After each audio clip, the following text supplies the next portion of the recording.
Hi, and welcome back to the Florida Aviation Network broadcast. I'm Ron Timmermans, one of the many hosts for the Florida Aviation Network, and we're delighted to have you join us today.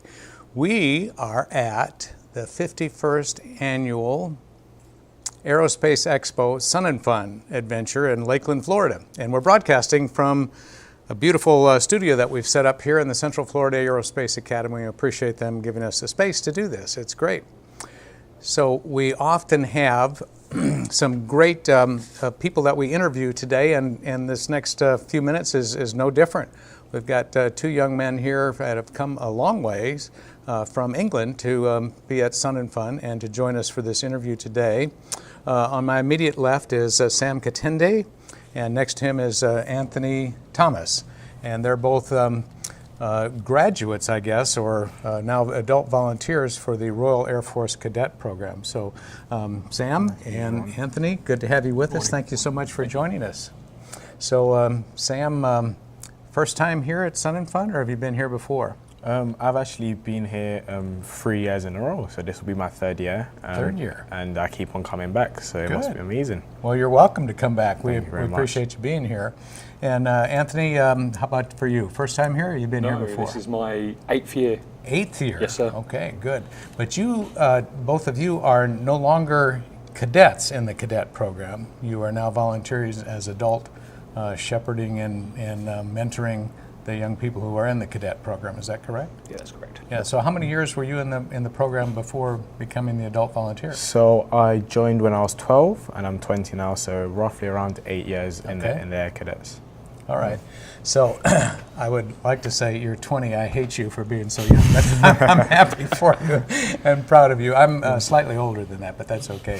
And Tony, how about you? How many years were you in the cadet program before you? Similar situation to Sam, about 8 years. Okay. So is 12 the earliest age that you can join the program? You can join, okay, good. And to get into the program, so this is not Air Force, but it's associated with the Royal Air Force. Is that correct? Yeah, so you're not actually a member of the Royal Air Force, but you're like an auxiliary unit or whatever. Yeah. So what does it take to get into the program when you started at age 12? So at age 12 is just having an interest in what the Royal Air Force Air Cadets offers. So for me, I was a sportsman, so I wanted to do a lot of sports, and the Air Cadets was offering me the opportunity to do sports. And then I found out more stuff, like you can go flying, you can do gliding, like it's just you start with a little bit and a lot more opens up for you. Okay. Yeah. And Tony, what drew you into the program? Aviation. Aviation? Aviation in the interest of the military with the Royal Air Force, so got my sort of foot in the door and took off from there. Well, good, good. Do you anticipate going into the military as an enlisted or an officer position sometime? I have thought about it, but probably not at my age, you know. Okay, but at least you've got a good look at the program. Yeah, so absolutely. Good. All right, and how about you, Sam? Do you anticipate going into the military or not necessarily? Hopefully, I want to finish my studies, and then hopefully that looks like an option that I might end up joining the Royal Air Force. Okay, well that would be great. So you're already finished with high school and in college, are you? Yes, I'm currently in university. University, and what are you studying? I'm doing biomedicine science. Biomedicine? Yeah. Okay, good. I'm sure there'll be opportunity for you in the military or in civilian work. And Tony, what about you? Are you in school as well? No, I'm currently employed as a public servant, so I'm a police officer back home. Oh, really? Yes. In what city? In Essex. Okay. Yeah. Okay, good. All right, so that's good. How long have you been doing that? It'll be coming up to my 3rd year. Okay, good. So when you came here in years prior, what kinds of things did you do as the Royal Air Force Cadets at Sun and Fun? What are the volunteer things that you did? Do you recall some of the things from years past? So some of the things that we did is we used to wake up in the morning, have our first parade. So that's our parade where we take up the ensign, which is the British flag. And then we would get briefed, we would go out, see the locals, talk to them, and they're like, oh, the Brits are here. And we used to laugh, and it was amazing. And then we just help. Because all of them have strange accents, don't they? Yeah, I'm sure. Okay. And then we would help with the air show as we can, and then sometimes we're there touring, seeing the opportunities that can be provided to us, same way how we can provide opportunities for everyone else. Okay, good. Yeah. Tony, when you did come in years past, now this year we don't have very many cadets, or actually no cadets here this year for some interesting situation that John Woolmuth told me about. But when you were here with cadets, what kinds of things did you do that you recall, and was it fulfilling? Yes, yeah. Firstly, it was fulfilling, of course. As Sam said, we've done the things he did as well, but obviously going around to different stations, so general aviation parking and camping, helping out on the Warbirds ramp as well, and just sort of getting a grip of what you guys do over here, which we can't do back home. Yeah. So it just gives us a bit of a taster and gets you more interested into aviation compared to what we do at home. So this was like security and marshalling airplanes? Marshalling and yeah, keeping definitely. people out of the way and Yes, keeping sir. them safe and the like, yeah. So you and countless other volunteers work here at Sun and Fun during the week of the air show, or the expo as we're now calling it, but also volunteers work here for countless hours in the months leading up to the actual show in early April. So appreciate what you've done in the past and what I'm sure the cadets will do again when they come back again next year. So your overall experience in the cadet program, not just here at Sun and Fun, what made it special for you, Tony, being part of the program as a cadet before you become a volunteer adult? I think getting these opportunities to obviously explore what we can do within aviation and obviously come abroad. It's lovely with the weather. Beats the weather at home as well. Does it? It's usually raining. Yeah. And just getting them experiences, what we can then take back to the UK and tell people back home, and hopefully then bring more sort of cadets and get more volunteers back for Sun and Fun, because you always need more volunteers. Yeah, well, that's good. So you can actually inspire other people through your stories of what happened here. Absolutely. Well, Yeah. that's good. And how about you, Sam? Things that made this whole event, being a Royal Air Force cadet, special for you? I think it's special because not the normal RAF Air Cadet gets the opportunity to come abroad and get involved in a whole new culture. You guys have a different culture to what we do, and it's quite interesting. I think it's interesting how the people are nice, they're friendly, they're willing to talk about all the experiences they've done and how they can help you as well. And then just overall being in the United States is always a privilege as well. Oh, and good. As to say what Anthony said, the weather is amazing. Yeah. We unfortunately don't have that weather there. Well, I'm delighted we've Yeah. got good weather for you. Actually, it's really warm this week. Yeah. It's going to be in the high 80s and maybe even low 90s Fahrenheit. Yeah. That we use here, but it's sunshiny and it's just beautiful weather. And so, relative to your comment about people are nice here, now this is a subset of the American culture known as aviators, and we're all nice people because we love aviation, and this is like the epitome for us, being surrounded by airplanes and fellow pilots here, and everybody's in a good mood here no matter what happened to them the previous day or the previous week, because we're around aviation and other people and watching air shows and being around other folks and like. So it's good. I'm glad that you feel welcome and that you're seeing a good part of this country. This is great. Well, let's see. So when you started at age 12, Yeah. how did you join the Royal Air Force Cadets? Did you have to fill out an application? Do you have to be selected? Do you just say I want to be, or is there a fee for this, or So what? it's quite simple. So you have the website. You can just log on and you put your postcode in or your zip code, and you find the nearest one to you, and you find out what days they open, and you just go down and say I'm interested in joining, and then it's very simple.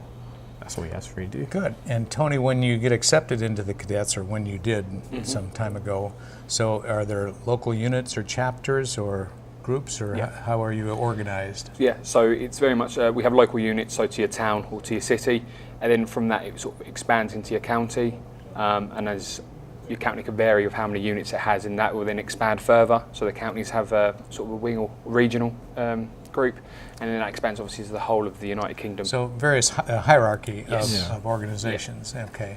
And is there a report back to the RAF military? Yes, yeah. Okay. So our top commander will report back to the Royal Air Force itself and just sort of give an update on our progress and if we need any support or anything like that, because we are the blue footprint for the Royal Air Force. Not many people have RAF stations around, so when they see us in uniform, we are the representation of the Royal Air Force. So what kind of things do you do at home back in England as public service or other things that you would do for an organized activity, Sam? So we do a lot of volunteering. This can be going to your local supermarket and helping elderly pack their bags, or it could be representing the Royal Air Force Air Cadets at a big parade. It varies a lot. But a lot of the time you see us, the big calendar date we have is Remembrance Day, because that's a very important day, remembering those who served in World War One and World War Two, and that's our biggest calendar. What day is that in England? So that will be. Oh, you've called me out here. Oh, sorry.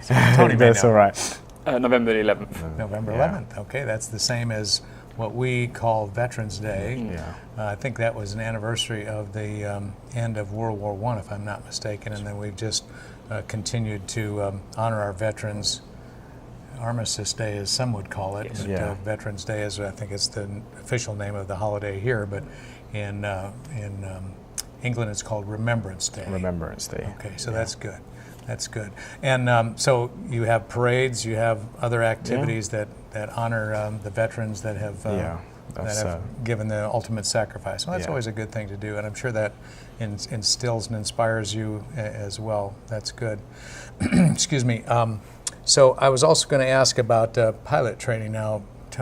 Tony, you said that you at the moment don't have any interest in pilot training, but originally that was one of your thoughts of getting into the cadets, and that's fine. But you're a police officer now, and so you're doing public service there, and that's of course great. Sam, you said you do have interest in pilot training. Is that correct? So at a young age, I was at 13. I was able to take control of a Grob tutor, which is a small aircraft, and alongside me I had a pilot, and he gave me the chance to control it at age 13. So I was able to somewhat fly a plane before I could even drive a car. So that has continued to fire up all these years, and I was lucky enough to do some flying and some gliding in the UK, and I spent a week doing flying and gliding training, which I've kept going, and I still have a very keen interest in aviation. So both in gliders and in airplanes? Yeah. Okay. A question. So in the UK, you drive from the right seat in the car, right side of the car, and what The about correct for way. airplanes? I know. Yeah, okay. How about in airplanes? Does the pilot Airplanes. normally fly from the right side or the left side? The pilot flies on the right side, and we fly on the left side. Oh, really? Yeah. Okay, so it's similar to cars then? Yeah, similar to I cars. guess that makes sense. If you're used to driving a car from the right seat, it would make sense that you Yeah. would fly an airplane from the right seat as well. Okay, good. And if you have a conflict of airplanes, do you each turn to the right or to the left? If That's a good you're question. converging, you don't remember that. You're not in that part of training yet. Okay, good. How many hours have you had flying? So as an air cadet, I had almost up to 10 to 15 hours of flying. Wow. So I was going up quite a lot. So it was quite And do good. you have to pay for this, or is this? No, it's all part completely free with the Royal Force Air Cadets. What a deal! What a deal, That yeah. we might have some people from the U.S. moving to England just to take to take advantage of the Royal Air Force Cadets. This is quite a program, and Tony, did your experience in the Royal Air Force Cadets give you any leadership skills that you might not have otherwise received? Yes. Give me an idea what you're talking Massively. about It's definitely sort of helped me as a person, expand into that leadership, especially in my day job as well. Getting the experience to come out here as well when you have your flights of cadets and you have to manage them sort of 12 to 14 kids, and making sure that they're in the right positions at the right times, and making sure that they're all simple things like drinking water. Obviously we're not used to the weather, so we don't drink as much, but just simple things like that, making control of the team, and then when a senior commander speak to yourself and making sure that you're in the right positions as well. So it all sort of just builds you and guides you in the right direction and makes you the better person you are. Excellent. And Sam, when you came as a cadet, volunteering for various things here, were you a cadet or were you a leader in the cadets, or both? I was a leader in the cadets, so we have a ranking system. So there's a corporal, there's a sergeant, there's a flight sergeant, and there's a cadet warrant officer. So cadet warrant officer is the highest cadet rank that you can achieve. Oh, it is, okay. So I was a cadet warrant officer, so I had a group of younger cadets with me, and I would have to make sure that they're eating, they're drinking, they're ready to go on time, we're leaving together. So just it sounds like a small task, but it gives you the fundamentals of leadership. I'm sure. So from your experience as a leader of these other cadets, what was the most satisfying part of it for you, Sam? Seeing a young cadet learning a new skill, and you see them have a smile on their face, they're excited, they want to talk about it, that gives me the sense of satisfaction that I've done my job and this cadet is improving. Excellent, Yeah. excellent. Tony, something similar for you as you were Yeah, leading other definitely cadets? is. I think from a cadet coming onto this camp, very sort of quiet and timid, to when we were leaving, they're very open, loud, and speaking to people, making new friends as well. That was definitely a big achievement for myself. I see. Well, that's good. So my experience of somewhat similar is I'm a flight instructor, and so when I work with a student, most of the students I work with already own their own airplanes, so I'm just helping them improve their skills and do required minimal training and the like. But it is very satisfying to me when I see someone either acquire a new skill or if they refine one of their skills and the like and learn something new. And that is just so satisfying to me that know that I've, in a small way, have helped them. Of course, they're the ones that have done the work and have improved, but I've been able to help them, and that's just a great feeling, as I'm sure you experience with that with the young folks here. Good. Tell me about the ones that do come here now. So, overall, there's a lot of Royal Air Force cadets in England, right? Yes. Hundreds, or is it thousands? Thousands. Thousands. Yes. Okay. Yeah. But you bring over what, 30 or 40 when you come? It varies each year. It varies each year, but depending on the age of the cadets and stuff. Yeah. So it can vary between, when I first started, we were only bringing 25. And I think when Sam's years, we're sort of bringing over between like 40 and 50 cadets. Oh my so goodness, it really does that is a vary lot. of Yeah. how many years. Yeah, that's good. That's good. So how does one apply for this or get selected, or do they just say, I want to go and you get to go? If I remember, the opportunity was given out to everyone, and then there's requirements you have to reach. Of course, like you maybe have to complete certain training beforehand, or you have to be qualified in this thing. But as long as you tick the basic requirements, you send off an application. It gets reviewed, and they'll let you know, oh yes, you've been given a spot, or you're a reserve, or unfortunately this time you've not been given a spot, but you can try again next year. So it's offered out to everybody, but it's just how you present yourself on the application. And Sam, do you have to like write an essay of why I want to do this, or what I can contribute, or what I want to do? So it's like, what do I want to gain from the trip? What qualifications have I gained beforehand? How can this trip benefit me and everyone else that's going as well? So it's just necessarily showing what you can gain and what you can give. Excellent. Tony, I remember talking with cadets in previous years at one of these interviews, and they said they were looking forward to the hard work here this week, which I'm sure it is for you, and exhausting. You're up early and stay up late and the like. But after this is over, oftentimes the cadets would stay in Florida for a while and go somewhere else. Where would you go? So we would stay at the camp for another week and have a bit more of a relaxing week, not getting up as early. We'd still explore. So we'd go to MacDill Air Force Base, see how the military runs from here. We'd go to Kennedy, so see how the sort of space aviation. Yep. But then also have days at the theme parks, shopping, sort of have a bit of an R&R, as we call it. You would go see the mouse? Oh yes, Mickey Mouse. See Mickey Mouse, definitely. Yes, that's a key point for us always. It is, it is indeed. Yeah, so I also learned from one interview I did yesterday with a person here from Polk County, right, this county and where Lakeland is.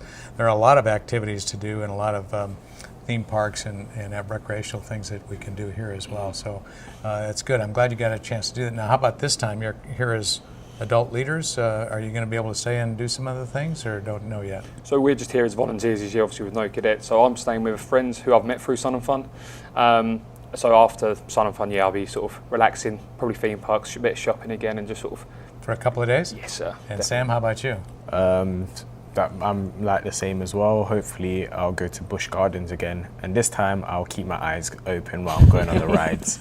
So that's my goal on the next week. That's good. Yeah. That's good. They're pretty robust rides. Yes, at Busch they Gardens, are. aren't They That's are. good. That's Yeah. good. And that's over in Tampa, right? Yeah, that's over Yeah, in Tampa. good. And then do you all go back as a group on one flight, or you just go back whenever you're finished with your holiday here? Yeah, so as soon as when the volunteering's done, then I guess it becomes into one big holiday. So some people go before, some people stay later. It varies on people.